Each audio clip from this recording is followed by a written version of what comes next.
Baik, Bapak Ibu, tadi sudah disampaikan oleh Pak Aris mengenai bagaimana kebijakan pengelolaan dana desa di tahun 2023.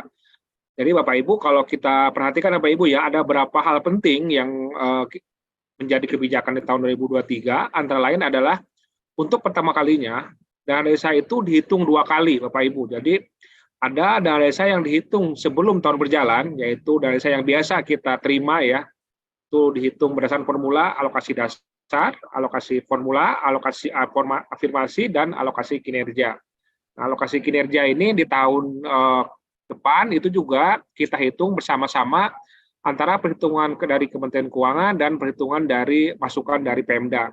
Nah, Bapak Ibu, di tahun depan ada lagi ternyata dana desa tambahan. Nah, itu kita berikan setelah satu semester. Jadi setelah satu semester nanti kita ada beberapa kriteria-kriteria yang akan kita nilai. Misalnya nanti akan kita nilai bagaimana kecepatan penyerahan dana desa di masing-masing desa, bagaimana juga penyerahan BLT desa dan kriteria lainnya. Nah, Bapak Ibu, di tahun depan itu yang 2 triliun lagi itu nanti itu akan kita alokasikan sebagai tambahan bagi dana desa.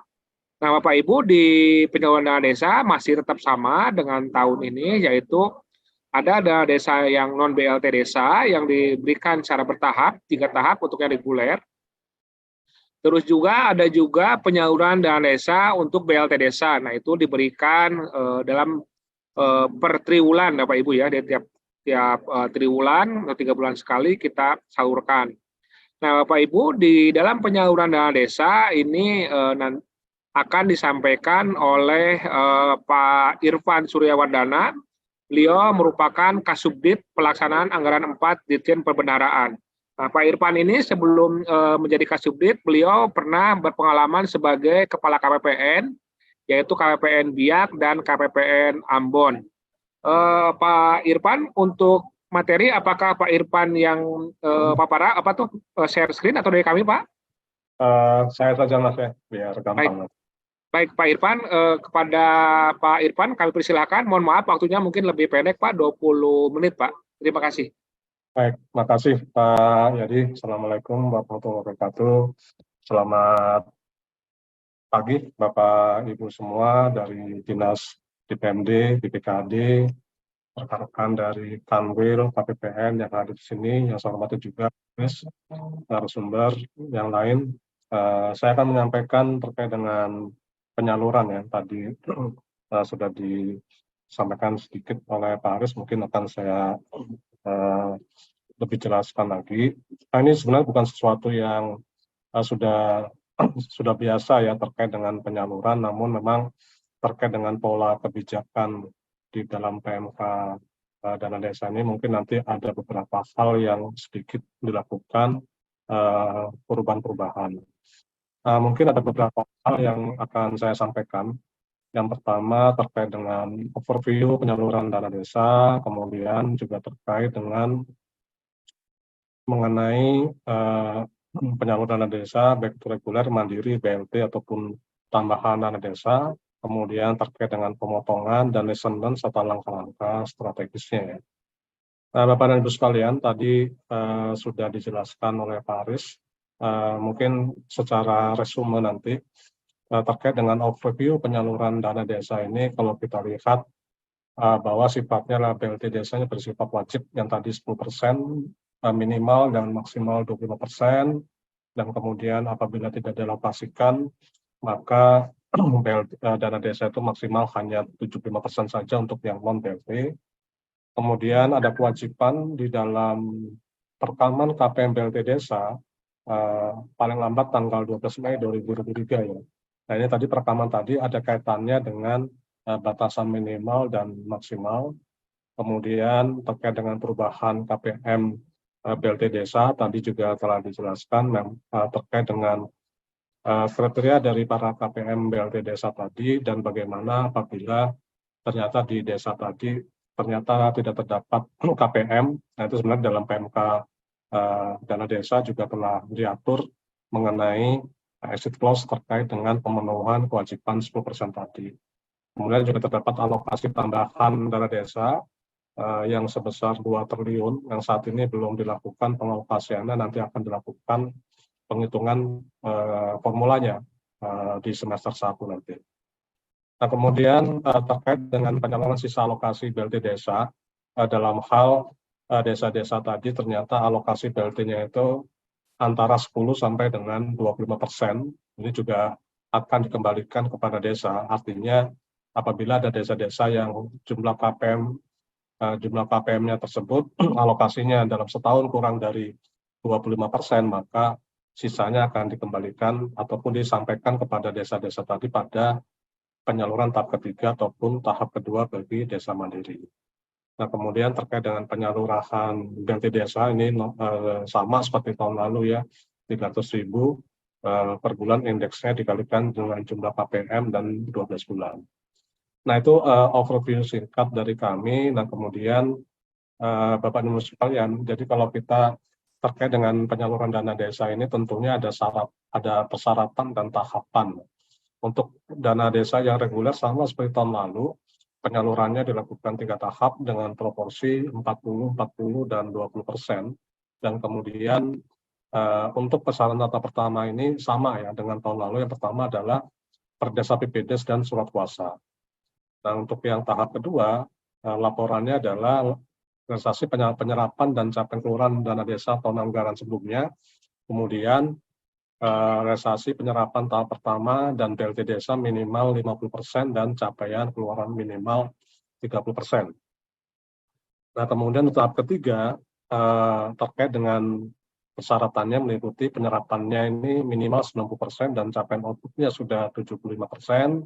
Kemudian juga terkait dengan laporan konvergensi stunting dana desa tahun 2022. Nah, Bapak dan Ibu semua, dari semua tahapan penyaluran ini tentunya harus dilengkapi dengan surat pengantar dan daftar rincian desa-desa yang akan mendapatkan penyaluran hasil cetakan dari aplikasi Opspan. Nah, yang mungkin perlu diperhatikan adalah bahwa surat pengantar ini formatnya harus sesuai dengan lampiran di dalam PMK ya. Jadi nanti surat pengantar yang akan dibuat oleh masing-masing Pemda yang dilampiri dengan daftar rincian desa ini harus sesuai dengan format yang telah diatur dalam PMK. Nah, terkait dengan periodisasi penyaluran, untuk tahap pertama paling cepat di bulan Januari, kemudian untuk tahap kedua paling cepat di bulan Maret, dan di tahap ketiga paling cepat di bulan Juni. Nah, yang perlu diperhatikan adalah batas akhir ya Bapak dan Ibu sekalian ya. Terkait dengan batas akhir ini untuk yang tahap pertama disampaikan paling lambat pada tanggal 23 Juni tahun 2023. Kemudian untuk yang tahap kedua tanggal 24 Agustus, dan untuk yang tahap ketiga ini akan diatur lebih lanjut oleh Dirjen Pertimbangan Keuangan terkait dengan batas waktunya. Sebagai contoh, untuk tahun 2022 ini batas akhirnya kemarin ya tanggal 26 Desember 2022. Nah, kemudian terkait dengan besaran nilai penyaluran adalah 40% dikalikan alokasi dana desa yang non-BLT setelah dikurangi kebutuhan BLT dana desa 1 tahun. Nah, ini apabila Bapak dan Ibu belum melakukan perekaman BLT desa, jumlah KPM-nya, maka maksimal pencairannya adalah 40% dikalikan 75%. Namun apabila sudah dilakukan perekaman KPM BLT desa, nanti akan ada selisih lebihnya akan disalurkan di tahap ketiga ya, selisih antara jumlah KPM yang 25% setelah dikurangi dengan kebutuhan alokasi KPM real ya selama 1 tahun. Nah, untuk yang tahap kedua ini ada tambahan dokumen persyaratan, yaitu bagi desa-desa yang melaksanakan BLT desa tahun 2022 wajib melakukan perekaman ya, realisasi penyaluran dari bulan pertama sampai dengan bulan ke-12. Nah, kemudian bagi desa-desa yang memang tidak menerima penyaluran BLT desa, dilakukan perekaman realisasi sebesar jumlah bulan yang dilakukan penyalurannya. Misalkan hanya sampai dengan bulan ke-9, maka realisasinya wajib dilakukan perekaman dari bulan pertama sampai dengan bulan ke-9. Nah, untuk yang desa mandiri prinsipnya sama, Bapak dan Ibu sekalian, terkait dengan persyaratan ya. Paling yang berbeda adalah dari sisi waktunya, di mana untuk yang desa mandiri ini, untuk yang tahap kedua, penyalurannya paling cepat bulan Maret sama seperti yang di desa reguler, namun batas akhirnya nanti akan sama dengan tahap ketiga desa reguler yang akan diatur lebih lanjut dalam langkah-langkah akhir tahun anggaran. Untuk proporsinya, tahap pertama sebesar 60% dan tahap keduanya sebesar 40%. Dengan rumus, kalau 60% dikalikan alokasi DD selama 1 tahun dikurangi dengan kebutuhan BLT desa selama 1 tahun. Nah, Bapak Ibu sekalian, kalau kita melihat ke penyaluran BLT desa, nah penyaluran BLT desa ini dilakukan sekaligus untuk kebutuhan 3 bulan.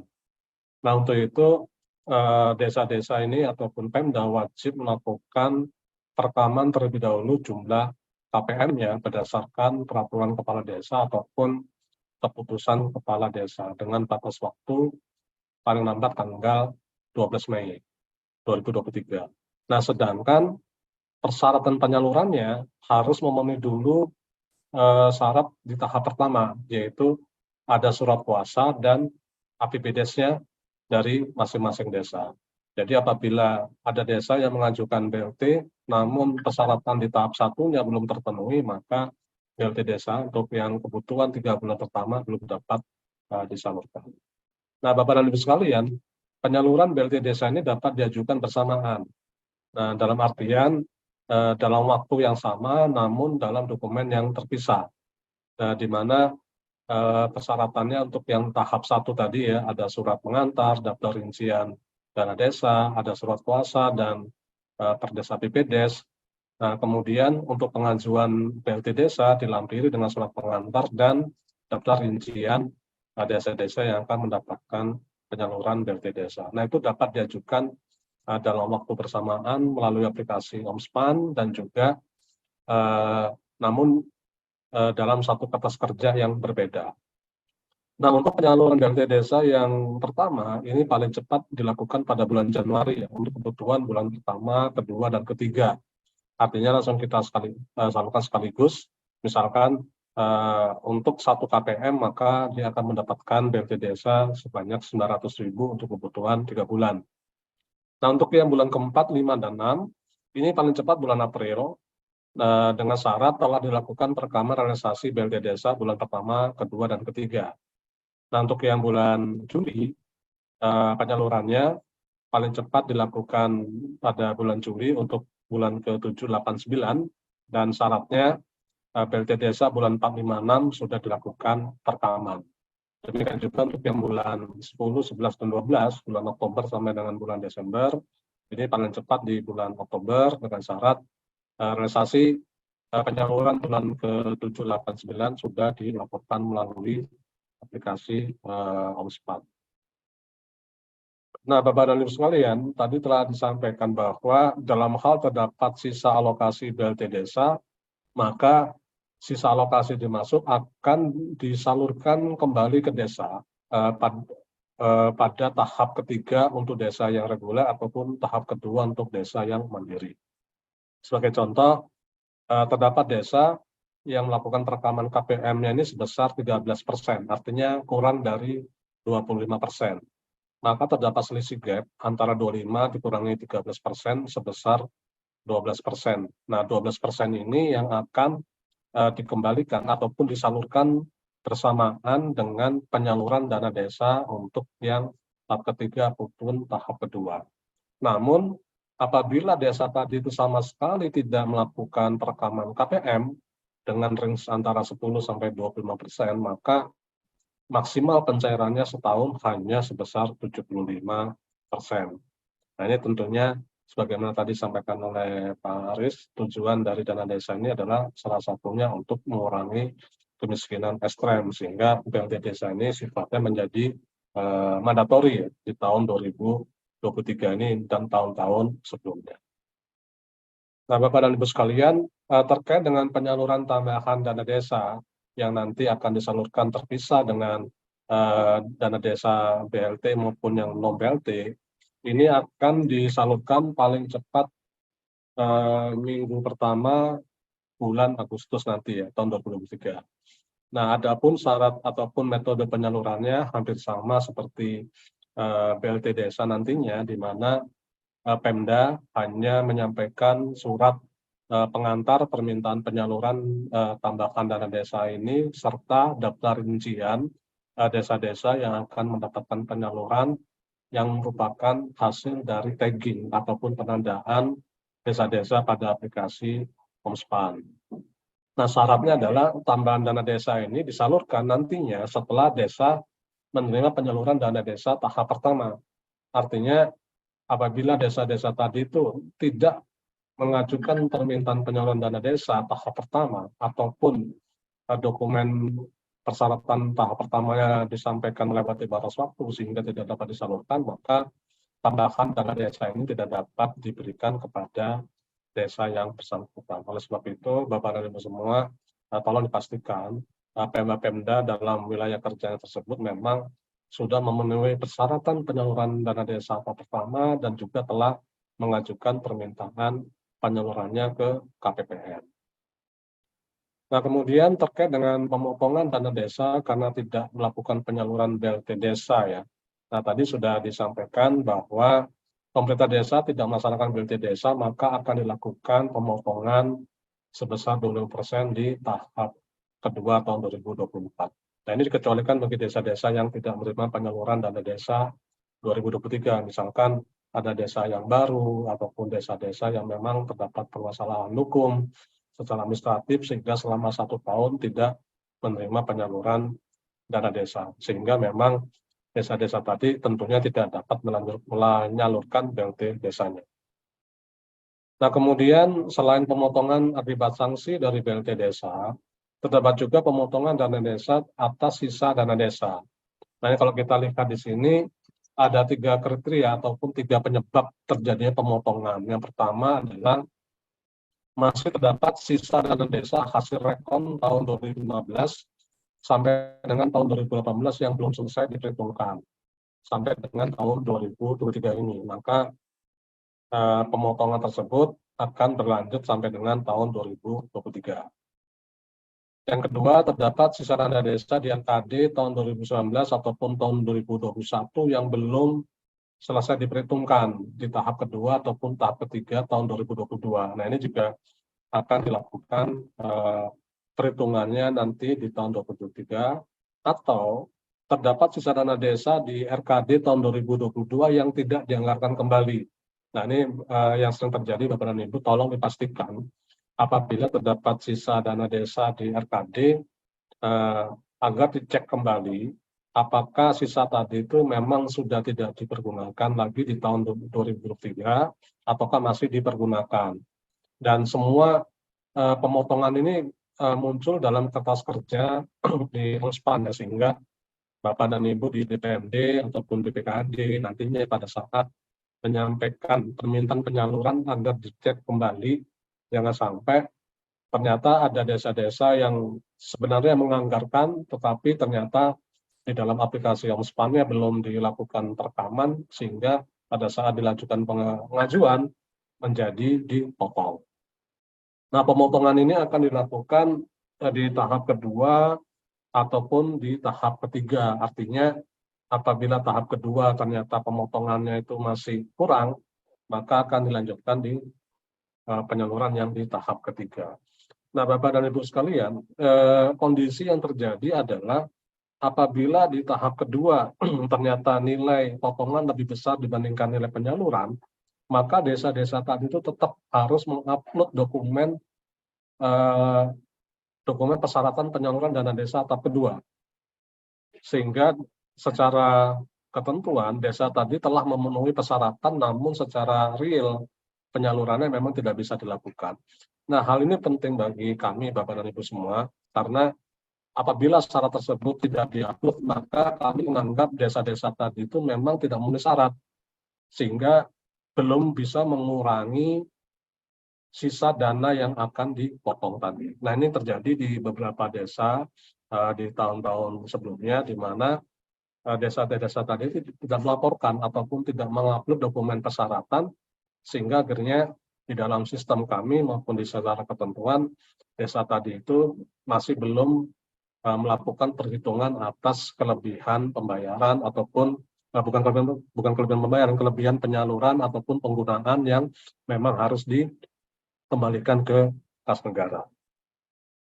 Nah, Bapak dan Ibu sekalian, ini adalah lesson learned dari penyaluran dana desa yang kami lihat di tahun 2022 kemarin. Yang pertama adalah terkait dengan validitas data ya. Jadi kami melihat di dalam perekaman data capaian output ini masih banyak data-data ataupun sebagian data ya masih belum valid. Sebagai contoh, terdapat anomali dalam capaian output dana desa, seperti pembangunan saluran irigasi pertanian untuk ketahanan panjang dengan panjang irigasi hampir 164.000 meter. Nah, ini kami melihat seharusnya antara nilai nominal dan nilai outputnya ini sama. Artinya ini copy paste ya, antara nilai nominal ataupun belanjanya sebesar 164 juta, kemudian di copy paste di dalam capaian outputnya. Nah, ini tentunya menjadi data yang tidak valid, sehingga apabila kita akan mempresentasikan terkait dengan capaian dana desa akan menjadi sulit dan datanya menjadi kurang tepat. Kemudian juga terdapat pembangunan cor jalan kampung dan pembangunan badan jalan sepanjang 103.000 juta meter. Nah, ini juga sama, kemungkinan copy paste dari nilai nominalnya. Kemudian juga ada pembangunan posko COVID di salah satu desa sebanyak 25.000 paket. Nah, ini juga apakah dimungkinkan seperti ini ya, terkait dengan pembangunan posko ini sampai dengan 25.000 paket. Padahal kemungkinan dalam satu desa mungkin poskonya ada satu ataupun dua posko. Nah, ini Bapak dan Ibu sekalian, teman-teman di Pemda, di desa, tolong di dalam melakukan perekaman data capaian output sangat perlu memperhatikan hal ini sehingga data yang disampaikan itu menjadi valid dan benar. Kemudian terkait dengan BLT desa ya, sampai dengan data tertanggal 23 Desember ini kalau kita lihat penyaluran BLT desa sudah sangat tinggi ya. Ada 74.935 desa yang disalurkan untuk yang 3 bulan pertama. Namun di bulan kedua mengalami penurunan jumlah desanya. Demikian juga sampai dengan bulan ke-9 dan yang bulan ke-12 posisi tanggal 23 kemarin. Artinya kalau kita melihat seperti ini, terdapat desa-desa yang sudah mendapatkan penyaluran BLT desa di triwulan pertama, namun sampai dengan bulan ke-12, maka desa-desa tadi itu belum mengajukan kembali permintaan penyalurannya ke KPPN. Nah, kemudian dari sisi perekaman juga masih sangat rendah. Apabila kita lihat di sini, penyaluran BLT untuk yang 3 bulan pertama ini untuk 74.935 desa. Namun di dalam pelaporannya, baru 74.925 desa yang melaporkan. Ini juga angkanya sangat ambigu karena penyaluran BLT desa ini kan dilakukan 3 bulan ya, untuk kebutuhan 3 bulan. Namun yang dilaporkan, yang disalurkan di bulan pertama hanya 74.925 desa, kemudian di bulan kedua 74.928, yang di bulan ketiga 74.928. Artinya jumlah desanya tidak tidak konsisten dengan yang disalurkan. Nah, akibatnya maka karena jumlah desa yang disalurkan itu tidak sesuai, maka tentunya desa-desa yang belum melaporkan ini tidak dapat memperoleh penyaluran dana desa untuk kebutuhan 3 bulan berikutnya. Nah, kemudian kalau kita lihat lagi di posisi tanggal 23 Desember ini, yang melaporkan pun juga masih sangat sedikit ya, masih 29 ribuan desa. Nah, ini tentunya juga menjadi concern dari kita karena BLT desa ini kan penyalurannya sudah dilakukan di depan ya untuk kebutuhan 3 bulan ke depan. Seharusnya dari sisi reporting pelaporan pun lebih cepat. Nah, kemudian terkait dengan penghentian penyaluran dana desa ini juga menjadi hal yang sering terjadi ya. Nah, kalau kita lihat penyebab dari penyaluran penghentian ini kan karena permasalahan hukum ya, sehingga desa-desa tadi itu tidak dapat disalurkan, ada permintaan penghentian dari Pemda. Nah, oleh sebab itu Bapak dan Ibu sekalian, tolong diingatkan kembali kepada teman-teman di desa bahwa dana desa ini adalah dana milik pemerintah.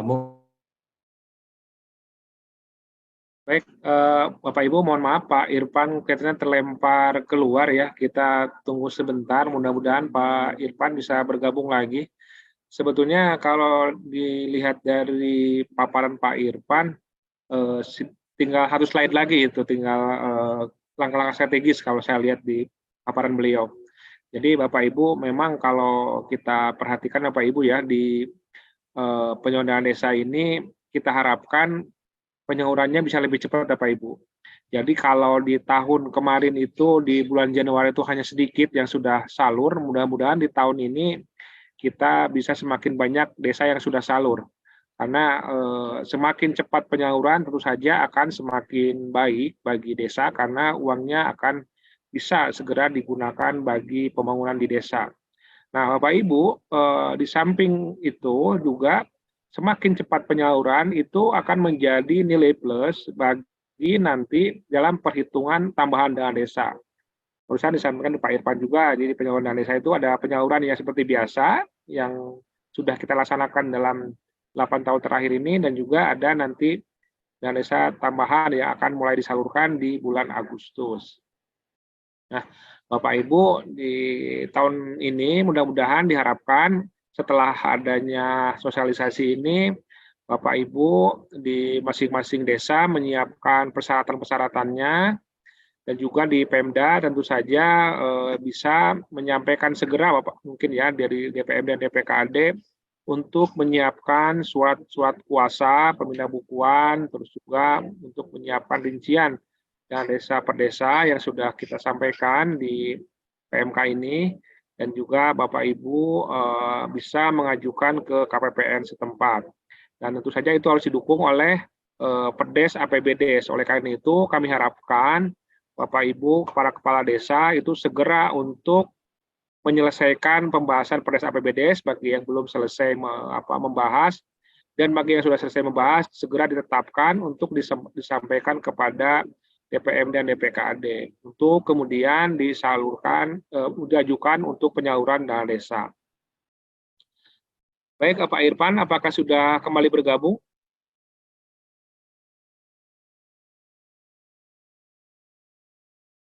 Baik, Bapak Ibu, karena sudah jam 11 dan mungkin Pak Irfan nanti bisa bergabung di sesi tanya jawab ya, mungkin karena beliau kelihatannya sedang ada gangguan jaringan. Baik, berikutnya kita akan menginjak pada pembicara ketiga. Beliau adalah Ibu Nurbudi Handayani. Beliau jabatannya sebagai Koordinator Asistensi Sosial dari Kemenko PMK. Nah, di samping itu beliau juga merupakan Sekretariat Ketua Satgas Pensasaran Penanggulangan Kemiskinan Ekstrim atau data P3KE, Bapak Ibu ya. Nah, tadi sudah disampaikan oleh Pak Direktur dan Pak Aris bahwa data P3KE ini sangat vital sekali di dalam kebijakan dana desa di tahun 2023. Datanya itu kita gunakan dalam perhitungan dana desa. Nah, samping itu kita gunakan juga nanti dalam penentuan penerima BLT desa. Mungkin kemarin Bapak Ibu setelah melihat data masing-masing kabupaten kota dan desa ya terutama, nah desanya mungkin ada yang berkurang, ada yang bertambah. Nah, salah satunya itu adalah kita karena menggunakan jumlah penduduk miskin dari data P3KE. Jadi kalau sebelumnya itu kita data penduduk miskin itu menggunakan data DTKS, namun demikian data DTKS itu terakhir kita punya datanya yang sampai level desa itu sampai tahun 2020, sehingga kita tidak bisa lagi menggunakan data yang lama, dan sehingga kita menggunakan data terbaru dari P3KE. Jadi data-data itu kita gunakan untuk perhitungan dana desa. Nah, dana desa saya harapkan dengan data P3KE ini semakin akurat sehingga kita bisa memberikan dana desa per desa itu untuk desa-desa yang punya jumlah penduduk miskin banyak. Karena memang tujuan dari BLT desa ini untuk salah satunya ya, untuk mengurangi penanggulangan kemiskinan ekstrim. Baik, Bu Nurbudi, apakah sudah standby, Bu? Ya, sudah siap, Pak. Baik, Bu. Waktu dan tempat kami persilakan, Bu. Waktunya 20 menit, Bu. Ya, Bismillahirrahmanirrahim. Assalamualaikum warahmatullahi wabarakatuh. Waalaikumsalam warahmatullahi wabarakatuh. waktu bisa kami manfaatkan dengan baik karena izin memang posisi kami juga sedang dalam perjalanan ini Pak. Baik, Bu. Iya, terima kasih Bapak Ibu yang kami muliakan baik dari pemerintah desa dan juga yang saya hormati para narasumber dan juga para peserta lainnya tentunya dari Kementerian Keuangan. Izin kami langsung saja. Seperti disampaikan oleh Bapak Dirut tadi bahwa data P3KI ini menjadi data yang memang sekarang ini dengan PMK yang Bapak Ibu mendapatkan sosialisasi memang menjadi poin yang urgent ya Bapak Ibu. Kami ingin dalam forum ini mungkin sedikit memberikan pengenalan karena sebelumnya kami sebenarnya di dalam pengentas kemiskinan ekstrim sudah menitipkan data P3KI ini kepada TKPK di kabupaten ataupun di kota Bapak Ibu, yaitu melalui tim koordinasi penanggulangan kemiskinan yaitu oleh Bapeda. Sehingga nanti data P3KI ini sebelum kami menjelaskan lebih dalam itu mungkin akan dibagi pakaikan oleh pihak Pemda. Dengan demikian tentunya PMD kami harapkan agar segera merapat kepada Bapeda atau yang ditunjuk. Nah, selanjutnya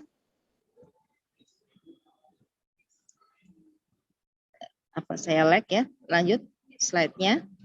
Jadi Bapak Ibu di dalam hal pengentasan kemiskinan ekstrim sebenarnya kita semua diamanahi untuk berupaya di dalam melakukan intervensi kebijakan pada tahun 2024 ini agar 0% gitu Bapak Ibu.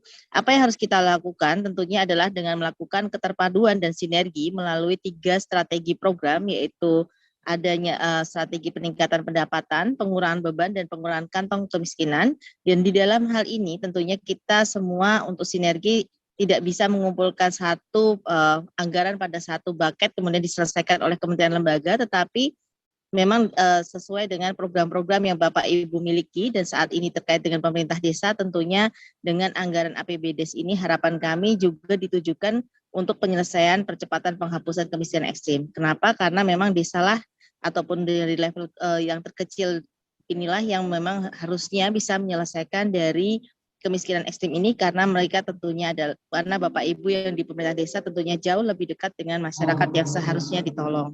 Namun kemudian Bapak Ibu kita melihat bahwa kemiskinan ekstrim ini secara konsep definisi operasional memang agak lumayan rumit karena sebenarnya mereka ini adalah tergolong masyarakat yang memiliki permasalahan yang cukup kompleks baik dari sisi kebutuhan dasarnya yaitu pangan, sandang ataupun papan, dan juga kebutuhan non-esensial yang tidak bersifat pangan seperti pendidikan, kesehatan, dan juga sanitasinya. Nah, di dalam pengukuran sendiri, Bapak Ibu, kami sendiri mendekati dengan apa yang sudah digariskan oleh World Bank, yaitu bahwa kemiskinan ekstrim itu sebenarnya adalah mereka yang di bawah 1,9 US dollar PPP atau di bawah 322.170 per bulan atau sekitar 10.739 per hari per kapita. Jadi Bapak Ibu kalau menemukan warga yang demikian tentunya adalah mereka ini adalah warga yang memang memiliki pendapatan jauh dari garis kemiskinan yang seharusnya, sehingga tentunya bantuan kepada mereka adalah bantuan yang sifatnya harus menangani dari berbagai sisi yang memang mereka butuhkan, baik dari sisi pangan maupun non pangannya, tetapi juga hal-hal lainnya yang intinya bantuan-bantuan yang kita lakukan harus dipertebal dan tadi menyasar pada sasaran yang sama. Di Indonesia sendiri Bapak Ibu ini sekitar 5,8 juta atau sekitar 5,6 juta di tahun 2022 dan tentunya tersebar di seluruh daerah dan nantinya Bapak Ibu kami mohonkan untuk membantu dalam penanganannya. Selanjutnya Bapak Ibu kami sendiri dalam Kemenko PMK oleh karenanya mendapatkan ruang untuk mendapatkan untuk sosialisasi saat ini, kami mendapatkan 7 dari penugasan di dalam Inpres 4 nomor 2022, yaitu untuk menetapkan lokasi, kemudian kebijakan sumber data dan berkoordinasikannya, dan menetapkan pedoman umum yang kami harapkan juga nanti Bapak Ibu silahkan bisa mengakses melalui website kami, dan kemudian juga melakukan KSP baik terkait strategi beban pengeluaran dan pengurangan kantong kemiskinan, karena untuk yang pemberdayaannya ada di Kemenko Ekon, dan kemudian untuk melibatkan juga CSR dan juga melakukan pemantauan dan evaluasi. Selanjutnya, Bapak Ibu, kami ingin sedikit memberikan gambaran siapa sih miskin ekstrim ini gitu ya.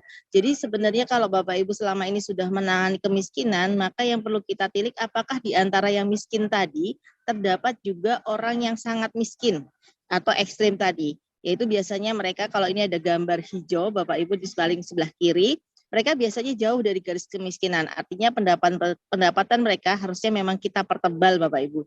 Baik dari sisi penambahan bansos ataupun peningkatan pemberdayaan ataupun juga akses-akses mereka, beban mereka terhadap sanitasi ataupun rumah bisa kita bantu. Nah, di dalam hal ini tentunya kita membutuhkan siapa sih kelompok terbawah gitu ya Bapak Ibu. Nah, tetapi kita ketahui bahwa ternyata di dalam data yang bisa kita sediakan by name by address, yaitu satu yang dilindungi undang-undang adalah dari Dirjen Kependudukan Capil, yaitu data kependudukan, kemudian ada DTKS, dan yang ketiga adalah BKKBN. Data-data ini sebenarnya merupakan 3 data yang memang memiliki payung hukum untuk undang-undangnya. Namun demikian, kita tentunya berharap DTKS bisa menjadi sumber utama untuk menyampaikan siapa sih yang memiliki tingkat kesejahteraan terendah tadi. Namun sayangnya saat ini DTKS sudah tidak ada proses pemeringkatan tadi. Ya, untuk itu Menko PMK bersama juga tim Satgas lainnya menilik bahwa BKKBN dengan variabel sosial demografinya ini masih bisa kita gunakan sebagai rujukan untuk pemeringkatan tingkat kesejahteraan keluarga di Indonesia. Kenapa? Karena BKKBN juga melakukan upaya sensus dan kebetulan sangat dekat, yaitu tahun 2021 yang lalu mereka baru saja melakukan sensus tersebut. Nah, Bapak Ibu, sebelah kanan itu adalah gambarannya bahwa itu adalah urutan dari bawahnya adalah desil 1, 2, 3 dan sampai ke 10 itu adalah gambaran dari jumlah keluarga. Nah, desil 1 ini adalah mereka kelompok miskin Bapak Ibu. Dan di dalam desil 1 ini ada yang dimaksud adalah kemiskinan ekstrim. Kenapa kita menitipkan desil 1 sebagai sasaran yang bisa dibantu oleh Bapak Ibu? Dikarenakan karena desil 1 ini adalah bagian dari yang juga bisa rentan untuk masuk ke miskin ekstrim. Moga-moga ini bagian yang tidak asing buat Bapak Ibu di dalam melakukan perlindungan sosial. Biasanya kalau kita sedang menanggulangi kemiskinan, kita didorong untuk desil 1 sampai dengan 4, karena desil 2, 3, dan 4 ini adalah termasuk rentan. Sedangkan yang di desil 1 adalah sasaran utamanya. Nah, sementara untuk kemiskinan ekstrim, cukup dengan desil 1 saja Bapak Ibu, atau mungkin kalau ada keluar rongga yang rongga yang lebih luas untuk anggarannya dengan APBD lainnya ataupun dengan APBDN atau mengajak CSR, Bapak Ibu juga bisa turut menargetkan di desil 2, 3, dan 4. Nah, Bapak Ibu, rankingan ini sebenarnya sifatnya sudah nasional sehingga bisa dipastikan bahwa yang di desil 1 ini adalah memang kelompok miskin. Namun demikian Bapak Ibu, jika nanti Bapak Ibu menemukan belum tercatat dalam hasil PK 2021, maka tadi sudah disampaikan oleh Pak Aris bahwa silahkan Bapak Ibu juga melakukan penetapan. Sehingga kami sangat berterima kasih dengan Kemenko dengan Permenka ini, maka hal ini tentunya akan inline dengan perintah di dalam Inpres bahwa Bapak Ibu yang di desa memang dimintakan untuk melakukan verifikasi dan validasi. Nah, Bapak Ibu, terkait hal ini, moga-moga bisa kita pahami bersama sambil pelan-pelan kita memahami apa itu data P3KE. Selanjutnya, data P3KE ini tadi Bapak Ibu yang kami ceritakan adalah nantinya tentunya akan menjadi sasaran untuk ketiga strategi dalam pengurangan kemiskinan ekstrim yang sifatnya kami sampaikan ini keroyokan gitu ya, karena memang kita betul-betul dari pemerintah pusat juga memusatkan dengan satu data yang sama, pemerintah daerah, gubernur, bupati, wali kota juga diminta untuk hadir, dan kemudian juga APB dari pemerintah desa juga turut kami hadir. Jadi ini benar-benar keroyokan dan harapannya dengan data ini kita semua bisa memapping kebutuhan dari si miskin ekstrim ini sehingga harapan kita untuk 0% di 2024 bisa terwujud. Selanjutnya, Bapak Ibu, penekanan penggunaan data P3K ini sebenarnya sudah cukup berulang. Pertama dari tanggal 3 Agustus, Pak Wapres menyampaikan karena beliau sebagai Ketua TNP 2K atau Tim Nasional Percepatan di level pusat, kemudian sudah dikoordinasikan juga dengan TKPK di daerah Bapak Ibu, yaitu melalui Bapeda, Kepala Dinsos, dan juga Kepala BKKBN, serta Kepala Dinas PMD juga pada waktu diundang, yaitu di Grand Mercure tanggal 31 Agustus. Moga-moga di Kabupaten Bapak Ibu sudah dilakukan rapat mulai Agustus dan startnya sehingga data P3KE sudah di tangan Bapak Ibu. Dan terakhir tanggal 29 September kembali Pak Presiden menegaskan untuk penggunaan data P3KE ini yang secara simbolis diberikan oleh Menteri PUPR dan juga Gubernur pada kala itu. Sehingga saya yakin Bupati dan Wali Kota Bapak Ibu harusnya sudah menyaksikan karena seluruh Bupati Wali Kota menghadir dalam JCC tanggal 29 September 2022 yang lalu. Selanjutnya, nah Bapak Ibu, harapan kami dulu tadi Pak Aris menyampaikan bahwa BLT Desa itu memang dulunya adalah berfungsi sebagai komplement. Kalau kami boleh sampaikan di sini dalam paparan kami, maka untuk pemanfaatan data P3KE dan BLT Desa ini adalah iringannya kami harapkan mengisi yang merah-merah dulu. Artinya bahwa di desa satu kelompok terbawah ini bisa mengisi rongga dari yang merah, artinya yang belum diterimakan oleh APBN. Tetapi tadi disampaikan oleh Pak Aris bahwa saat ini juga BLT Desa juga bisa menerima bantuan, mempertebal, ya istilahnya mempertebal dari bantuan yang sudah ada oleh pemerintah pusat kecuali dari PKH. Jadi kami tentunya mengharapkan Bapak Ibu yang memapping kiranya siapa yang perlu dipertebal dan ataukah diutamakan dulu untuk mengisi rongga-rongga yang kosong tadi.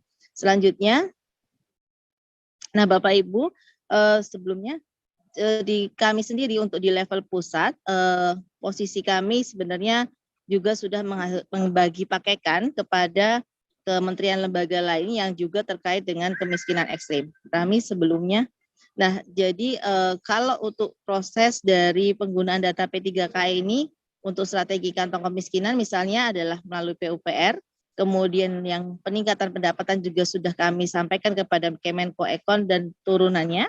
Dan kemudian untuk Kemenkeu sendiri saat ini sudah menggunakan alokasi anggaran yang sebagaimana tadi sudah disampaikan pada dua narasumber sebelumnya untuk penggunaan data P3KE dan kemudian hal-hal lain yang terkait dengan pengurangan beban seperti dari PIP dan juga penyampaian STBOK dan sebagainya. Nah Bapak Ibu, data dari BPKP ini sendiri juga dijadikan dasar mereka memantau mengevaluasi apa yang sudah dilakukan oleh Bapak Ibu di dalam penghapusan kemiskinan ekstrim. Selanjutnya, ya Bapak Ibu ingin sedikit kami sampaikan bahwa data P3KE ini secara metodologi itu adalah menggunakan suatu permodelan untuk bisa memperkirakan tingkat kesejahteraan baik dari DC 1 sampai dengan DC 10 tadi, yang sebagaimana kami sampaikan bahwa fokus untuk kemiskinan ekstrim ini memang ada di DC 1, tetapi di dalam buku pedoman kami juga sampaikan bahwasanya untuk peningkatan pendapatan kita juga bisa membuat suatu ekosistem sehingga bisa menggunakan data-data di atas desil 1. Nah itu nanti tentunya bisa menjadi diskusi lebih lanjut.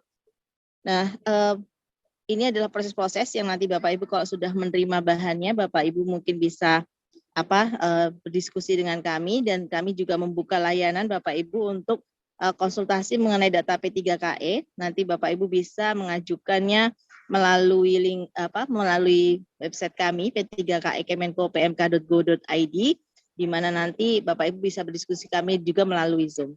Ya, selanjutnya aja.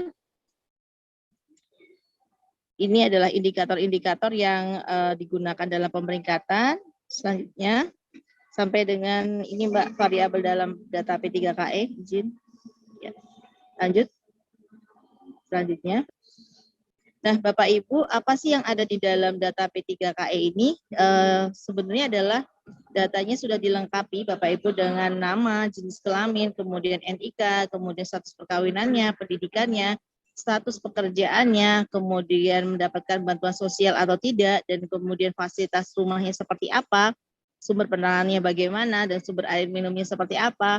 Nah, hal-hal inilah yang tentunya perlu Bapak Ibu dapatkan, kemudian diamati, sehingga juga bisa menjadi satu basis untuk Bapak Ibu melakukan intervensi di dalam upaya penanggulangan kemiskinan. Nah, hal-hal ini nanti kalau Bapak Ibu sudah mendapatkan datanya, tidak hanya untuk menyiapkan siapa mendapatkan BLT Desa, tetapi tadi Bapak Ibu juga bisa untuk intervensi yang tadi sudah disebutkan oleh Pak Aris sebagai prioritas untuk penggunaan dana desa. Jadi informasi ini tentunya kami sangat berharap dapat menjadi rujukan Bapak Ibu dalam merancang pembangunan di desa Bapak Ibu. Selanjutnya, nah Bapak Ibu, kami sendiri sudah menyediakan data ini sampai level kecamatan, karena kalau sampai level desa di website ya, sekali lagi ini yang ada di website, kami siapkan agregatnya sampai kecamatan, tetapi sesungguhnya nanti Bapak Ibu kalau melalui Bapedanya itu sudah kami sediakan level by name by address. Jadi tidak hanya agregat saja, tetapi juga siapa saja kepala keluarganya, anggota rumah tangganya, bagaimana gambaran dari pendidikan, kesehatan, lalu juga tadi tempat tinggal dan sebagainya tadi, dan termasuk bahkan adanya variabel stunting. Sehingga nanti kalau Bapak Ibu mendapatkan data P3KE, ada juga coding untuk resiko stunting. Sehingga nanti ketika pelaporan untuk penggunaan dana desa tentunya akan bisa ya, sekali lagi kalau menggunakan data P3KE, sekaligus Bapak menyelesaikan kemiskinan ekstrim ataupun juga untuk penyediaan BLT desa tadi, tetapi juga sekaligus untuk menyelesaikan stunting yang juga Bapak Ibu harus lakukan melalui konvergensi dan kolaborasi. Hal ini kenapa sangat penting? Karena sesungguhnya data P3K ini kan juga berakar dari PKBKKBN. Dengan demikian, tentunya Bapak Ibu dalam menyelesaikan stunting dan kemiskinan ekstrim ini akan beririsan. Karena memang setelah kita amati Bapak Ibu, kondisi yang berisiko stunting ini sebenarnya adalah mereka yang terletak di desil 1. Hampir 80%-nya adalah yang berisiko stunting. Ya, lanjut. Lanjut.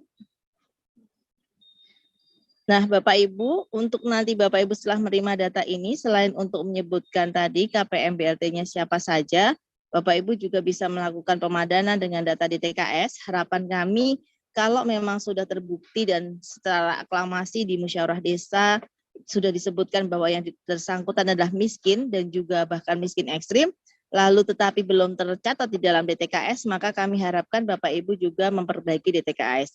Jadi data ini sebenarnya adalah bagian dari kita semua juga memperbaiki DTKS dari bawah, itu dari desa itu sendiri. Nah, selanjutnya Bapak Ibu, ini yang kami sedikit ilustrasi bagaimana kalau data yang dimaksud tadi bisa dipadu-padankan dengan data lainnya, karena key variabelnya sudah tersedia yaitu NIK, sehingga nanti terdeteksi betul keluarga ataupun individu dari warga Bapak Ibu yang di desa ini apakah sudah melibatkan apa saja dan kebutuhan mereka sebenarnya apa saja. Contoh misalnya Ibu Roh ini katakan kondisi rumah tidak layak huni ternyata tidak, maka dia juga berarti tidak perlu dengan penanganan rumah gitu ya. Karena memang di Permendes sendiri kami baca sebenarnya juga dana desa juga bisa digunakan, tetapi tentunya bantuan tersebut dengan segala keterbatasannya tentunya harus kita optimalkan, dan cara permappingan data dengan data P3KE inilah langkah awal Bapak Ibu bisa membentuk suatu perencanaan yang baik di dalam penggunaan anggaran. Baik, selanjutnya. Nah, Bapak Ibu, tentunya kami melihat penggunaan dana desa ini sebagai potensi sekali untuk dalam upaya penghapusan kemiskinan ekstrim. Kami menitipkan karena adanya juga regulasi-regulasi yang terkait selain dengan Permenkeu, tentunya harapan kami ada sinergi dan juga nanti mungkin para narasumber bisa menjelaskan secara jelas keterkaitan antar peraturan dimaksud. Selanjutnya, untuk yang kami lihat di sini ada dana desa tahun 2003 yaitu melalui Undang-Undang Nomor 28 tahun 2022 tentang APBN, bahwa memang prioritasnya salah satunya adalah berupa pemulihan ekonomi, perlindungan sosial dan penanganan kemiskinan ekstrim.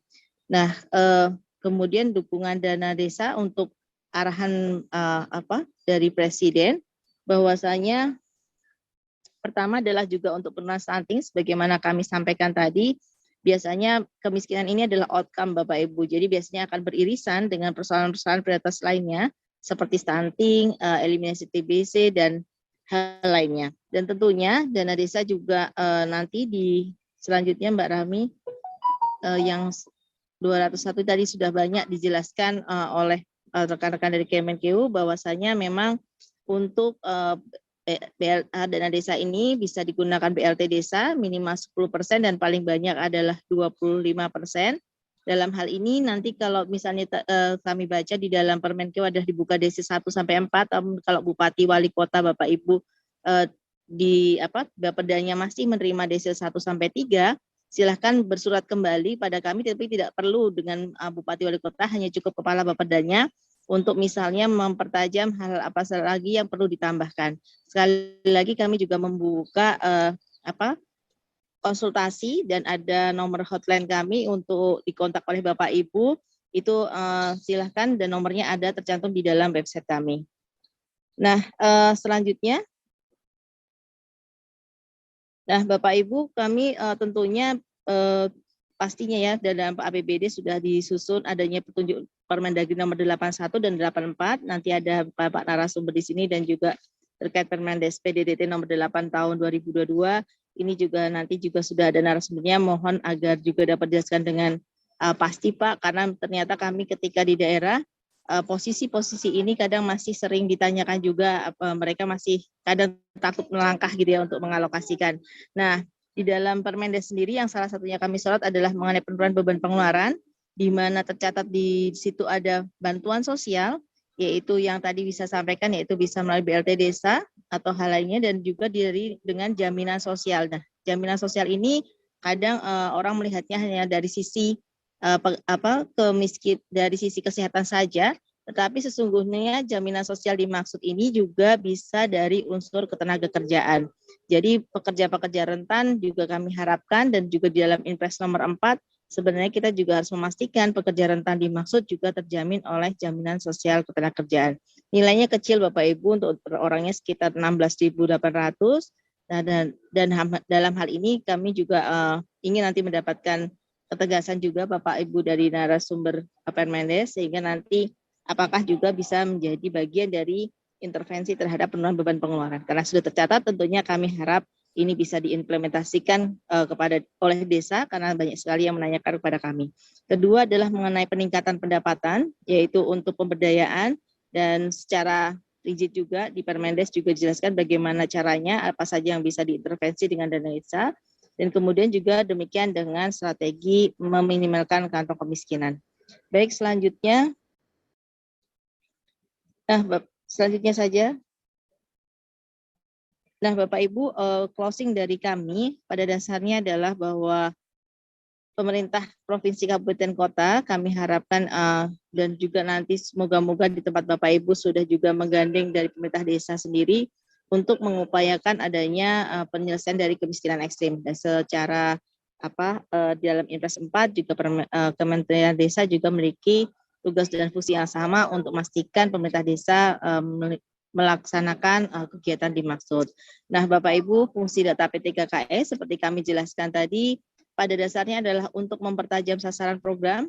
Kondisinya disilahkan untuk Bapak Ibu melakukan verifikasi dan validasi, dan kemudian untuk data P3KE sendiri saat ini sudah tersedia Bapak Ibu untuk 513 kabupaten kota. Semoga saja bahasa yang di dalam Permenkeu tidak diartikan bahwa data P3KE ini tidak ada bukan karena Bupati Wali Kotanya tidak mengakses, karena di dalam Permenkeu ini sudah disebutkan jika belum mengakses maka mereka diminta untuk mengakses melalui P3KE kemenko.pmk.go.id, karena memang datanya sudah tersedia Bapak Ibu, tetapi ada memang betul-betul desa yang belum tercatat di dalam data P3KE, ada jumlahnya cukup lumayan gitu ya, tetapi yang dimaksud itu berarti nanti desanya silahkan melakukan verifikasi validasi. Jadi kuncinya adalah tetap Bapak Ibu terhubung oleh Bapeda untuk mendapatkan data P3KE terlebih ini, karena di kabupaten dari 514 hanya Intan Jaya saja yang tidak tersedia karena memang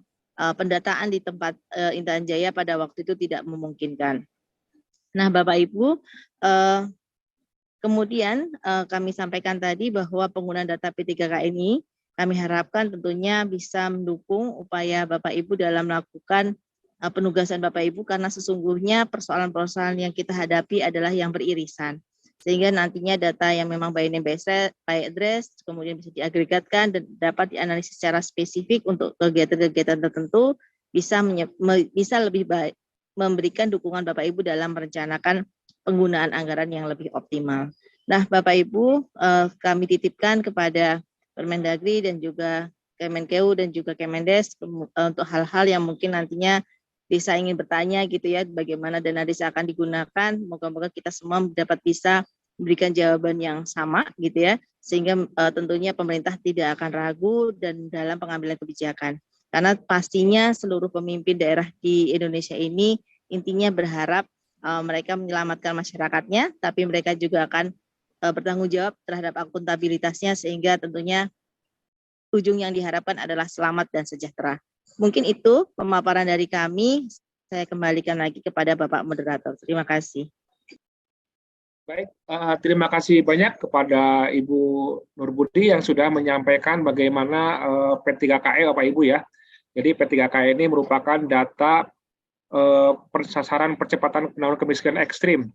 Jadi P3KE inilah yang kita gunakan dalam perhitungan alokasi dana desa, dan juga nanti Bapak Ibu di tiap-tiap desa data itu digunakan oleh Bapak Ibu di pemerintahan desa, baik Kades dan nanti mungkin sama musyawarah desa, melihat isi dari masing-masing data P3KE di masing-masing desa. Izin Ibu, kami mendapat beberapa pertanyaan Bu di Slido. Tadi menanyakan mengenai desa itu kira-kira dapat data P3KE di mana Bu? Kalau di masing-masing kabupaten kota, apakah ada di Kemensos, di Dinsos, atau di Bapeda, atau di mana Bu? Mungkin Ibu bisa menyampaikan Bu. Baik Pak, tadi sampaikan di awal bahwa data bisa diperoleh melalui Bapeda Pak. Karena Bapeda ini posisinya adalah perwakilan karena sebagai TKPK ya Pak, biasanya sebagai ketua TKPK, dan sebenarnya memang hanya ada beberapa bupati wali kota yang menunjuk dinas yang lainnya. Dan nanti silahkan Bapak Ibu bisa menchat aja Pak di website kami P3KE, ada nomornya Pak, nanti atau kalau tidak silakan Bapak Ibu juga bisa mengechat saya Pak untuk kondisi di kabupaten kota tersebut siapa sih sebenarnya PIC-nya. Tapi secara umum Pak bisa kami sampaikan itu adalah Bapeda. Nah, harapan kami tentunya Pak Dinas PMD Pak untuk merapat kepada Bapeda, karena ini posisinya Bapeda yang saat ini tentunya sudah memegang data dimaksud Pak. Jadi mungkin moga-moga Dinas PMD bisa menjadi jembatan Pak untuk masing-masing pemerintah desa mendapatkan data dimaksud. Terima kasih Pak. Baik, terima kasih Bu Nurbudi. Jadi Bapak Ibu tadi kami sudah dapat beberapa pertanyaan yang terkait di mana dapatnya data P3KE. Jadi Bapak Ibu, data P3KE itu bisa didapat Bapak Ibu dengan menghubungi masing-masing Bapeda, karena data tersebut sudah disampaikan oleh Kemenko PMK kepada Bapeda. Jadi mudah-mudahan nanti setelah ada acara ini DPMD dan DPKAD itu bisa berkoordinasi dengan Bapeda supaya datanya bisa sama-sama diperoleh dan data tersebut bisa di-share ke masing-masing desa, sehingga di bulan Desember ini segera kita menyusun siapa saja nama-nama penerima calon BLT desa. Nanti di tahun depan ketika sudah masuk tahun anggaran bisa segera untuk diajukan pengajuan penyaluran BLT desa. Baik, terima kasih Bu Nurbudi atas penjelasan mengenai bagaimana P3KE dalam rangka penanggulangan kemiskinan ekstrim. Baik Bapak Ibu, berikutnya kita akan menginjak pada pembicara keempat. Kita akan mengundang pembicara dari Kemendagri, beliau Pak Ihram, Kasubdit Fasilitasi Pengelolaan Keuangan Desa. Beliau akan memaparkan mengenai bagaimana pengelolaan keuangan desa yang terkait dengan dana operasional Pemdes, kemudian Perlinsos BLT Desa, ketahanan pangan hewani, dan prioritas lainnya. Pak Ihram, apakah sudah standby Pak? Baik. Kelihatan Pak Yadi? Ya, terlihat Pak. Suara saya Pak? Baik, terdengar Pak. Baik. Assalamualaikum warahmatullahi wabarakatuh. Baik Pak, Assalamualaikum warahmatullahi wabarakatuh. Selamat siang, salam sejahtera bagi kita semua. Yang saya hormati Bapak Adrianto selaku Direktur Dana Transfer Umum Kemenkeu, Pak Jamiat Aris Kalfat, Kasubdit Dana Desa, Bapak Muhammad Irfan, Kasubdit Pelaksana Anggaran, dan Ibu Nurbudi Handayani, serta mungkin Pak Andre Ihsan Lubis ya, kalau beliau hadir, dan moderator kita yang ganteng Pak Yadi Hadian. Mungkin Pak Yadi tadi Bapak bacakan pantun, saya bacakan pantun satu Pak ya. Sebenarnya ada 10 saya siapkan ini. Saya baca satu aja Pak Yadi. Izin Pak ya. Silakan Pak. Ya, gadis cantik ke barat-baratan, seleranya mahal, suka Lamborghini. Terima kasih atas kesempatan untuk membawakan presentasi ini. Baik, terima kasih Bapak Ibu yang saya hormati. Sebentar lagi kita akan memasuki tahun 2023. Kami berharap dana desa tahun 2022 diharapkan berdampak signifikan terhadap pemulihan ekonomi pada level desa. Namun terdapat tantangan yang harus kita hadapi dan atasi agar dana desa bisa dimanfaatkan semaksimal mungkin. Supaya dana desa yang dikelola sesuai yang kita harapkan, maka terdapat beberapa regulasi yang menjadi pedoman. Inilah beberapa regulasi yang menjadi dasar pelaksanaan pengelolaan keuangan desa. Mohon izin Pak Yadi, panitia untuk share screen bahan yang sudah kami kirimkan.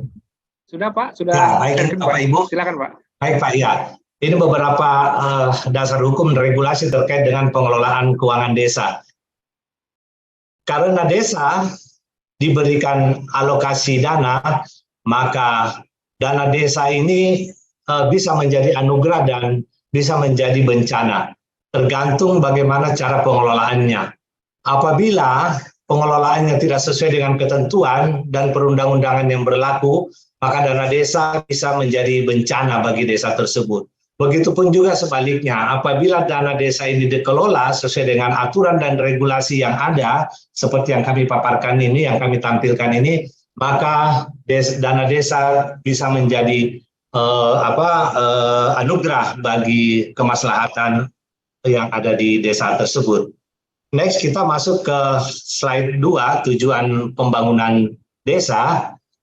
Bahwa berdasarkan Undang-Undang Nomor 6 tahun 2014 tentang desa pada pasal 78 disebutkan, pertama meningkatkan kualitas hidup manusia, mensejahterakan masyarakat, dan mengurangi kemiskinan. Nah, di dalam mewujudkan tujuan pembangunan desa dilakukan melalui pemenuhan kebutuhan dasar, pembangunan sarana dan prasarana desa, pengembangan potensi ekonomi lokal, dan pengelolaan sumber daya lingkungan hidup. Dengan diterbitkannya Undang-Undang Nomor 6 Tahun 2014 tentang desa, maka posisi pemerintahan desa menjadi semakin kuat karena tidak lagi diatur oleh undang-undang yang selama ini pernah diatur di dalam Undang-Undang Pemerintahan Daerah. Namun dengan terbitnya Undang-Undang 6 2014, maka posisi desa, posisi tawar desa semakin kuat. Next, kita masuk ke slide 3. Di dalam menjalankan urusannya guna mewujudkan pembangunan desa, desa memiliki kewenangan sebagaimana diatur di dalam pasal 19 Undang-Undang 2004, Undang-Undang pasal 19 Undang-Undang 6 tahun 2014 tentang desa, yaitu sebagai berikut. Lokal berskala desa muncul karena perkembangan desa dan prakarsa masyarakat desa. Yang kedua, asal-usul desa, di mana merupakan warisan yang masih hidup, dan prakarsa desa atau prakarsa masyarakat. Dan yang ketiga adalah kewenangan lain yang ditugaskan pemerintah, provinsi, dan kabupaten. Next, kita masuk ke slide berikutnya. Ini adalah asas pengelolaan keuangan desa. Pada pasal 29 Permendagri nomor 20 tahun 2018 tentang pengelolaan keuangan desa disebutkan bahwa tahapan pengelolaan keuangan desa meliputi terkait dengan perencanaan, pelaksanaan, dan penatausahaan serta pelaporan dan pertanggungjawaban. Jadi 5 proses inilah yang menjadi dasar di dalam pengelolaan keuangan desa. Dalam tahap perencanaan menghasilkan produk atau dokumen, yaitu peraturan desa mengenai anggaran pendapatan desa dan peraturan kepala desa mengenai penjabaran APBDes dan perencanaan anggaran yang kira-kira dimulai pada saat bulan Oktober sampai dengan Desember, yang seharusnya peraturan desa mengenai APBD desa dan peraturan kepala desa mengenai penjabaran APBD desa tersebut sudah ditetapkan.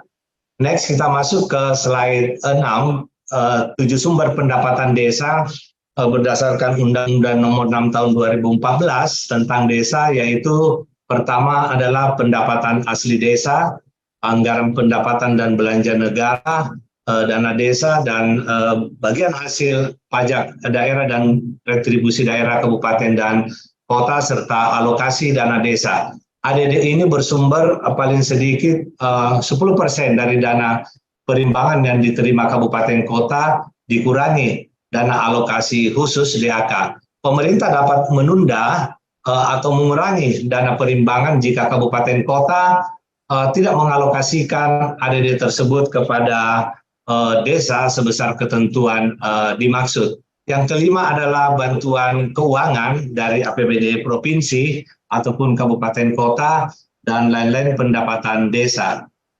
Next kita masuk ke slide berikutnya terkait dengan ada 3 kementerian pengampu di dalam pengelolaan dana desa ini, di mana pertama adalah Kementerian Keuangan, Kementerian Dalam Negeri, dan Kementerian Desa PDDT. Karena untuk mempersingkat waktu, kami tidak membacakan kewenangan masing-masing. Next kita masuk ke APBDes tahun 2023. Bapak Ibu yang saya hormati, sebagaimana kita ketahui bahwa penetapan APBD desa telah ditetapkan di dalam Permendes nomor 8 tahun 2022, Permen Desa, di mana kalau menurut kami bahwa penyusunan di dalam APBD ini perlu khususnya di dalam penyelenggaraan pemerintahan desa terkait dengan penganggaran bidang dan kegiatan, maka ada beberapa hal yang perlu dimasukkan di dalam penyusunan APBD. Pertama, pemenuhan penghasilan tetap kepala desa dan perangkat desa sebagaimana telah diatur di dalam PP nomor 11 tahun 2019 tentang perubahan kedua atas peraturan pemerintah nomor 43 tahun 2014 tentang peraturan pelaksanaan Undang-Undang nomor 6 tahun 2014 tentang desa. Yang kedua adalah pemenuhan jaminan kesehatan bagi kepala desa dan perangkat desa sebagaimana telah diatur pada Peraturan Presiden nomor 64 tahun 2020 tentang perubahan kedua atas Peraturan Presiden nomor 82 tahun 2018 tentang jaminan kesehatan dan Peraturan Menteri Dalam Negeri nomor 119 tahun 2019 tentang pemotongan dan penyetaraan dan pembayaran iuran jaminan kesehatan bagi kepala desa dan perangkat desa.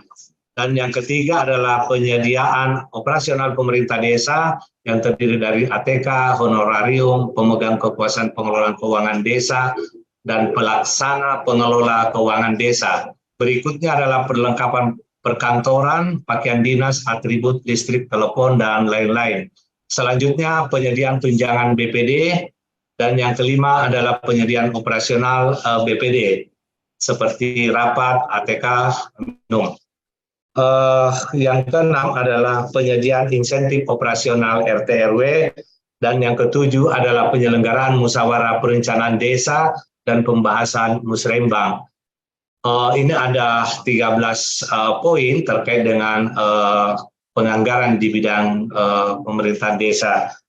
Next kita masuk ke slide berikutnya, yaitu lain-lain kegiatan prioritas. Ini ada 9, namun kami ingin mengkritisi di poin 8, kami ingin menyampaikan di poin 8 bahwa operasional pemerintahan desa sebesar 3% dari dana desa, ini sudah kita tindak lanjuti langkah-langkah kebijakan Kementerian Dalam Negeri dalam pelaksanaan dana desa untuk tahun 2023, di mana Kementerian Dalam Negeri telah menerbitkan surat kepada Bupati, Wali Kota, dengan muatan sebagai berikut. Kegiatan prioritas penggunaan dana desa termasuk operasional pemerintah desa yang bersumber dari dana desa dilaksanakan dengan memperhatikan kewenangan desa sesuai dengan Permendagri nomor 44. Yang kedua adalah Kementerian Dalam Negeri menambahkan kode rekening khusus untuk kegiatan operasional pemerintah desa sebesar 3% yang bersumber dari dana desa. Di bidang pemerintahan desa, subbidang penganggaran, penyelenggaraan belanja penghasilan tetap, dan tunjangan operasional pemerintah desa.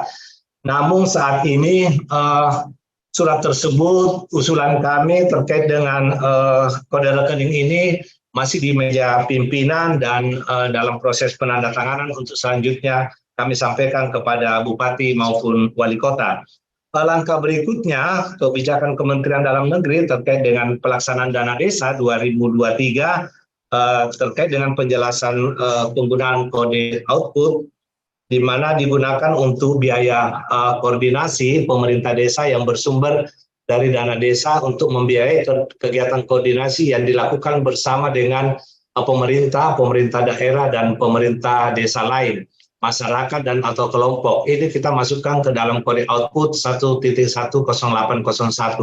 Dan yang berikutnya kode output 1.108.02 yaitu dukungan penyelenggaraan pencegahan dan penanggulangan kerawanan sosial yang bersumber dari dana desa untuk membiayai kegiatan seperti rapat pertemuan dalam rangka pencegahan dan penanggulangan kerawanan sosial untuk kegiatan yang sifatnya tidak terduga dan tidak dapat diprediksi sebelumnya, dilaksanakan pada bidang penanggulangan bencana, keadaan darurat, dan mendesak desa. Dan yang terakhir adalah kode rekening 110803 terkait dengan dukungan acara seremonial di desa yang bersumber dari dana desa untuk membiayai dukungan kegiatan seremonial bidang olahraga, sosial, seni budaya, keagamaan, dan penguatan rasa kebangsaan dan kesatuan. Nah, ketika kode rekening ini tentunya kita masukkan ke dalam Permendagri nomor 20 tahun 2018 tanpa melakukan amandemen. Berikut terkait dengan pertanggungjawaban operasional pemerintah desa sebesar 3% dari dana desa, di mana pasal 7 ayat 2 peraturan pemerintah nomor 60 tahun 2014 tentang dana desa yang bersumber dari APBN mengatur bahwa pengelolaan dana desa dalam APBD desa dilaksanakan sesuai dengan ketentuan peraturan perundang-undangan di bidang pengelolaan keuangan desa. Yang kedua, bahwa Permendagri nomor 20 tahun 2018 tentang pengelolaan keuangan desa telah mengatur adanya tahapan perencanaan pengelolaan keuangan desa sebagaimana yang kami sampaikan di atas. Dan sampai saat ini pengelolaan dana desa dalam APBD desa dilaksanakan sesuai dengan ketentuan peraturan perundang-undangan di bidang pengelolaan keuangan desa terkait dengan pengelolaan anggaran 3% dana operasional pemerintah desa yang bersumber dari dana desa mengikuti ketentuan yang diatur di dalam Permendagri nomor 20 tahun 2018. Mungkin itu hal-hal yang dapat kami sampaikan, Pak Yadi. Mohon maaf atas segala kekurangan. Selanjutnya mungkin kita diskusi. Terima kasih Bapak Ibu semuanya. Billahi taufiq wal hidayah. Assalamualaikum warahmatullahi wabarakatuh. Waalaikumsalam warahmatullahi wabarakatuh. Terima kasih Pak Ihram atas penjelasannya mengenai bagaimana pengelolaan keuangan desa yang terkait dengan operasi pemerintahan desa dan ketahanan pangan, BLT dan sebagainya. Mudah-mudahan bahan tersebut bisa menjadi pedoman bagi Bapak Ibu di desa ya nanti yang akan menyusun Perdes APBDes dan juga yang menyusun mengenai APBDes di tahun 2023. Baik Pak Ihram, mungkin saya akan balas pantunnya Pak. Tadi Bapak sudah kasih pantun saya. Iya Pak, saya siapkan 10 sebenarnya. 10 Pak ya. Aduh siap Pak, saya satu aja mungkin Pak. Buah semangka satu nampan, memanglah manis rasanya. Kepada Pak Ihram yang kami banggakan, terima kasih atas paparannya. Saya balas juga nih Pak, boleh? Ya silakan Pak. Badan tubuh banyak lemak. Lebaran haji buat ketupat. Terima kasih bersedia menyimak. Moga presentasi ini bawa manfaat. Terima kasih Pak. Terima kasih Pak, terima kasih banyak. Assalamualaikum warahmatullahi wabarakatuh. Baik Bapak Ibu, berikutnya kita menginjak pada pembicara yang terakhir, pembicara kelima dari Kemendes. Beliau Pak Andri Ihsan Lubis, Koordinator Fasilitasi Pengembangan Partisipasi Masyarakat, penggerak swadaya masyarakat ahli media. Beliau akan memberikan paparan mengenai petunjuk teknis prioritas penggunaan dana desa tahun 2023, khususnya yang terkait dengan dana operasional Pemdes, terus juga ketahanan pangan dan hewani dan prioritas lainnya. Pak Andre, apakah sudah standby di Zoom, Pak? Hadir, Pak. Baik, Pak Andre, Silakan Pak untuk penyampaian paparannya Pak. Baik, Bismillahirrahmanirrahim. Assalamualaikum warahmatullahi wabarakatuh. Waalaikumsalam warahmatullahi wabarakatuh. Terima kasih Pak Ardian. Yang saya hormati Pak Adrianto, Pak Jamian, Pak Irfan, Ibu Nur Budi Handayani, dan Pak Iram. Siapa? Pada kesempatan ini saya akan menyampaikan soal prioritas penggunaan dana desa di tahun 2023 sesuai dengan Permendes 8 tahun 2022. Baik, yang pertama saya sampaikan soal kebijakan dana desa ini dari tahun ke tahun terus pasang surut ya sebenarnya. Tercatat di kita sampai dengan tahun ini ada 465,68 triliun dana yang dikucurkan oleh pemerintah pusat kepada pemerintah desa. Dan di tahun 2023 yang tinggal beberapa hari lagi ada sekitar 70 triliun, mungkin ada dua cara penyaluran tadi sudah disampaikan barangkali. Berikutnya soal pemanfaatan dana desa ini ada dua kegiatan atau dua aktivitas penting yang dilaksanakan dan tercatat hingga September 2022 soal penunjang aktivitas ekonomi masyarakat ada jalan desa, jembatan, pasar desa, badan usaha milik desa, tambatan perahu, embung dan irigasi serta penahan tanah. Ini banyak sekali unit-unitnya. Kemudian soal kegiatan peningkatan kualitas hidup masyarakat, itu ada kegiatan sarana olahraga, air bersih, MCK, Polindes, drainase, PAUD, posyandu, dan sumur. Nah, harapan kita di masa depan, di tahun 2023 yang akan datang, program-program yang menunjang aktivitas masyarakat ini dapat bertambah sesuai dengan kebutuhannya. Kemudian Kementerian Desa diamanatkan sesuai dengan PP 22 tentang perubahan PP 60 tahun 2014 tentang dana desa, bahwa Menteri Desa, Pembangunan Daerah Tertinggal dan Transmigrasi setiap tahunnya menetapkan prioritas penggunaan dana desa sebagaimana dimaksud dalam pasal 19 ayat 2. Adapun yang menjadi tujuan penetapan prioritas ini adalah sebagai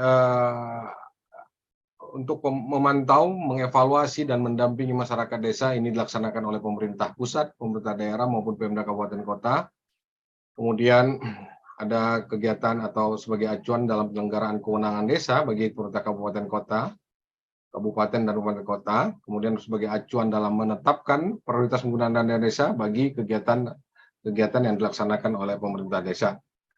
Ada beberapa prinsip penetapan prioritas penggunaan dana desa ini. Pertama soal kemanusiaan, keadilan, kemudian kebinekaan, keseimbangan alam, kebijakan strategis nasional yang berbasis kewenangan desa. Ini ada beberapa poin tadi sudah disampaikan bahwa pemerintah desa dalam hal ini juga harus bisa melakukan dukungan dengan memanfaatkan dana desa terhadap kebijakan-kebijakan secara nasional. Dan yang berikutnya adalah sesuai dengan kondisi objektif desa, ini berkenaan dengan pendataan dan seterusnya. Kemudian ada 3 prioritas pemanfaatan dana desa. Yang pertama soal pemulihan ekonomi nasional, program nasional, dan mitigasi penanganan bencana alam dan non-alam. Ini tentunya sesuai dengan kewenangan desa. Tadi sudah disampaikan Pak Hiram dalam PP Permendagri 44 soal kewenangan desa ya. Kemudian beberapa kegiatan di pemulihan ekonomi nasional ini ada 3 kegiatan soal pendirian, pengembangan, peningkatan, dan kemudian pengembangan usaha ekonomi produktif yang diutamakan dikelola oleh Badan Usaha Milik Desa dan Badan Usaha Milik Desa bersama. Kemudian pengembangan desa wisata. Ini ada beberapa contoh nantinya akan disampaikan. Berikutnya adalah soal program prioritas nasional itu sendiri. Ada beberapa kegiatan. Pertama soal perbaikan dan konsolidasi data SDGs. Ya, data SDGs ini beberapa waktu lalu sudah disampaikan oleh Kementerian Desa untuk dilaksanakan oleh pemerintah desa. Hal ini diperlukan agar desa mengetahui perkembangannya ya dari waktu ke waktu. Sebagaimana dimaklumi, desa-desa atau kita ini harus memahami dulu potensi yang kita miliki melalui data-data ini tentunya. Kemudian dari hal tersebut nanti kita akan bisa menentukan berbagai prioritas yang akan dilaksanakan. Kemudian setelah prioritas diketahui, tentu baru kita bisa memanfaatkan atau melaksanakan kegiatan atau menuangkan kegiatan melalui program-program yang dituangkan di dalam APBDes untuk dilaksanakan. Ini tidak bisa dibolak-balik Bapak dan Ibu, tentunya tidak bisa dibolak-balik, tidak bisa program dulu baru prioritas dan segala macam. Nah, ini berkaitan kembali kepada soal banyak kebutuhan desa. Ya, kegiatan dilaksanakan berdasarkan kebutuhan, bukan sekedar keinginan. Kemudian ini soal kegiatan ketahanan pangan nabati dan hewani, ini menjadi penting karena bagian prioritas nasional. Ini tidak hanya soal ketahanan pangan, ya, tetapi bagaimana kita mempersiapkan soal pemasaran dan lain-lain yang berkaitan dengan soal ketahanan pangan dan nabati dan hewani. Pencegahan dan penurunan stunting, ini saya kira Bapak dan Ibu yang hadir hari ini, tentu kita, tadi saya dengar apa yang disampaikan oleh Pak Ibu Nur Budi, ada banyak kegiatan yang beririsan dengan kegiatan yang lain, satu sama lain saling beririsan. Pencegahan dan penurunan stunting ini saya pikir sangat beririsan dengan berbagai kegiatan lainnya, ya. Karena ketika kita berbicara soal stunting, ini tentu kita akan melihat banyak hal yang sebelum stunting itu terjadi, begitu. Ya, bagaimana kita meningkatkan kualitas sumber dayanya, bagaimana kita meningkatkan soal soal kemiskinan dan seterusnya. Kemudian ada peningkatan kualitas sumber daya manusia warga desa, ini penting karena beberapa hal yang dilaksanakan oleh desa ini membutuhkan kualitas sumber daya manusianya sendiri, ya, soal pertanian, peternakan, perikanan dan seterusnya, soal penanganan stunting, soal penurunan angka kemiskinan dan seterusnya, ini tentu memerlukan peningkatan kualitas sumber daya manusia di desa itu sendiri. Berikutnya adalah soal peningkatan keterlibatan masyarakat secara menyeluruh dalam pembangunan dan pemberdayaan masyarakat. Bapak dan Ibu, kita berharap seluruh masyarakat di desa itu terlibat dalam proses pembangunan dan mulai perencanaan sampai kepada monitoring. Ya, kita tidak menginginkan ada satu orang pun tertinggal dalam proses ini. Ketika minoritas atau miskin ekstrim dan seterusnya tidak mau terlibat, ini sering terjadi karena minder dan seterusnya. Ini mungkin melalui lembaga-lembaga kemasyarakatan di desa kita bisa mencoba mengambil suara atau menghadirkan suaranya minimal di dalam musyawarah desa walau yang bersangkutan tidak hadir. Berikutnya adalah perluasan akses layanan kesehatan sesuai kewenangan desa. Ini lebih kepada soal edukasi, promosi, sosialisasi dan seterusnya. Bapak dan Ibu, ini ada beberapa catatan memang yang sampai ke kita. Kemudian ada kegiatan dana operasional pemerintah desa paling banyak 3% dari pagu dana desa. Kalau kita menghitung, kalau kita rata-ratakan 1 miliar, ini kurang lebih sekitar 45 juta di setiap desa, Bapak dan Ibu, yang bisa dimanfaatkan untuk kegiatan operasional pemerintah desa. Yang berikutnya adalah soal penanggulangan kemiskinan, terutama miskin ekstrim. Kegiatan ini ya kembali berkaitan dengan kegiatan-kegiatan yang lain, ya, satu sama lain.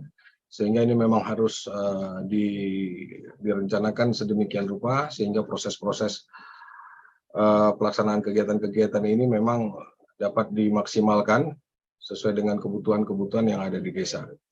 Soal berikutnya adalah soal BLT dana desa, tercatat di kita sesuai dengan PMK ada 25% maksimal dan minimal 10%. Tentu ini harus sesuai data dan sekali lagi ini harus bisa dimaksimalkan sedemikian rupa. Berikutnya soal penggunaan dana desa untuk mitigasi bencana alam dan non alam. Ya, ini soal mitigasi bencana alam, kita harus bisa menyesuaikan perubahan iklim hari ini. Menurut saya walau ada kadang-kadang tidak bisa diduga, tetapi bisa kita persiapkan, ya. Ini perlu disiapkan sedemikian rupa sehingga pada saat kejadian ini bisa teratasi. Ya, begitu juga kejadian-kejadian penanganan bencana alam dan non alam. Ini ada kaitannya dengan ya, seperti sekarang pandemi, HIV, AIDS, narkoba dan seterusnya. Ini kaitan dengan kegiatan-kegiatan di atas juga sangat terkait. Kemudian soal penetapan prioritas penggunaan dana desa, ini harus disepakati di dalam musyawarah desa, di dalam penyusunan RKPDes dan dituangkan dalam berita acara, kemudian dilaksanakan dalam mengikuti tahapan perencanaan pembangunan desa sesuai dengan aturan dan prosedur. Kemudian prioritas penggunaan dana desa dilakukan oleh suatu kelola dengan mendayagunakan sumber daya lokal desa dan diutamakan menggunakan pola padat karya tunai desa. Ya, pendanaan padat karya tunai desa ini dialokasikan pada upah pekerja paling sedikit 50%. Kemudian penetapan prioritas penggunaan dana desa, ini prioritas dana desa KPDS ini urut-urutannya Bapak dan Ibu. Selanjutnya soal partisipasi masyarakat, ini keterlibatan berikutnya, terlibatan aktif dalam setiap tahapan penyusunan prioritas penggunaan dana desa, penyampaian usulan program ini dilakukan oleh masyarakat, kemudian memastikan prioritas penggunaan dana desa ditetapkan dalam APBD-APBDes, serta ikut mensosialisasikan. Pemerintah desa dalam hal ini harus memberikan ruang yang cukup kepada masyarakatnya untuk ikut terlibat dalam proses-proses ini. Kemudian soal publikasi, pemerintah desa harus atau wajib mempublikasikan hasil musyawarah desa, ya, data desa, peta potensi sumber daya pembangunan, dokumen RPJM desa, dokumen RKP desa, prioritas penggunaan dana desa, dan dokumen APBDes. Ini harus disampaikan secara transparan. Tadi Pak Ihram juga sudah menyampaikan. Publikasi juga dilakukan di ruang publik yang mudah diakses oleh masyarakat desa. Ini sudah banyak dilakukan ya. Saya sering melihat baleo-baleo di depan kantor desa. Ada juga yang memanfaatkan radio desa, YouTube, dan seterusnya. Ini hal yang luar biasa. Dalam hal pemerintah desa tidak mempublikasikan prioritas penggunaan dana desa di ruang publik, BPD menyampaikan teguran lisan dan atau tertulis kepada pemerintah desa dengan ditembuskan kepada kepala daerah. Soal pelaporan, Kepala Desa menyampaikan laporan penetapan prioritas penggunaan dana desa kepada Menteri disampaikan dalam bentuk dokumen digital menggunakan sistem informasi desa yang disediakan oleh Kementerian. Dalam hal tidak disampaikan dalam bentuk dokumen digital, Kepala Desa dapat menyampaikan laporan prioritas penggunaan dana desa secara offline dengan difasilitasi oleh tenaga pendamping profesional. Soal pembinaan, yang pertama adalah Menteri Desa atau Menteri melakukan pembinaan melalui sosialisasi, pemantauan, dan evaluasi prioritas penggunaan dana desa secara nasional melalui sistem informasi desa sesuai dengan ketentuan. Kemudian yang kedua, Kepala Daerah, Gubernur, Bupati, Wali Kota melakukan pembinaan melalui sosialisasi, pemantauan, dan evaluasi prioritas penggunaan dana desa sesuai kewenangannya. Dan ketiga adalah pembinaan dapat dibantu oleh perangkat daerah. Ini harus garis bawah ini ya. Pembinaan dapat dibantu oleh perangkat daerah dan atau tenaga pendamping profesional sesuai dengan ketentuan perundang-undangan. Jadi seluruh SKPD dapat terlibat. Berikutnya soal pendampingan, ada PP 43 yang harus saya sampaikan bahwa di PP 43 ini pendamping masyarakat desa itu disebutkan di sini adalah OPD, dapat dibantu oleh pendamping profesional yang dari Kemendes. Sehingga banyak kegiatan yang harusnya didampingi oleh OPD-OPD terkait. Misal kalau kegiatan atau desa mengklaim dia desa pertanian, Dinas Pertanian juga harus terlibat. Kemudian soal pemasaran produk-produk yang sudah disiapkan oleh pemerintah desa, mungkin Dinas Perdagangannya melakukan survei pasar, survei kebutuhan, dan seterusnya agar produk-produk atau komoditas yang diciptakan oleh desa ini bisa tersalurkan atau dipasarkan ke pasarannya. Kemudian ini ada PP 17 tahun 2018 tentang kecamatan, ini kaitannya dengan pendampingan juga, bahwa di sini disebutkan adalah camat melakukan koordinasi kegiatan pemberdayaan masyarakat di wilayahnya. Ini juga menjadi penting peran para camat di daerah kita. Saya kira itu Bapak dan Ibu. Kemudian ada satu lagi hal soal 3%. Tapi tadi sebenarnya sudah disampaikan Pak Ihram. Saya kira cukup dulu karena sudah azan. Pak Moderator, silakan. Terima kasih. Assalamualaikum warahmatullahi wabarakatuh.